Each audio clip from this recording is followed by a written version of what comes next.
Right now we have a situation where any and all grievances that anybody ever had with the president are being heaped on and talking about impeachment without even defining what the laws may have been that were broken, with applying the facts to them without even defining even if those laws were broken, if that amounts to an impeachable offense. It's not about impeaching the president. It's about putting the country through that. I thought what the Republicans did to President Clinton was shameful, irresponsible, and wrong for the country. And what he did was stupid, but it had nothing to do with public policy and his office, his responsibility and his office. I do think people could have made a case about President Bush, but I did not want to go down that path because of what it would mean for the American people. We just tried to impeach, well, we did impeach, but did not remove from office one president in a very irresponsible manner, in my view, on the part of the Republicans in the House at the time. The Republican majority is not judging the president with fairness, but impeaching him with a vengeance.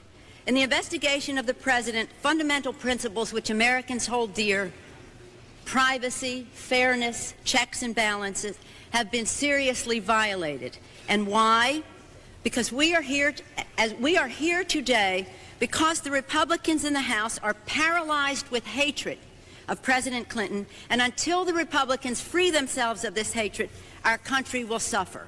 I rise to oppose these unfair motions which call for the removal of the President of the United States from office. This is their president we are talking about.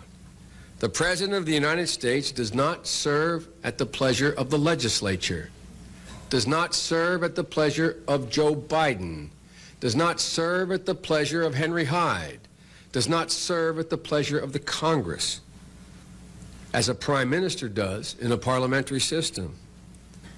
He is elected directly by the people of the United States of America. And the election of a president is the only nationwide vote the American people will ever cast. And that's a big deal. The American people don't think that they have made a mistake by electing Bill Clinton, and we in Congress had better be very careful before we upset their decision and make darn sure that we are able to convince them, if we decide to upset their decision, that our decision to impeach him was based upon principle and not politics. Article 1 is adopted. The question is on adoption of Article 2.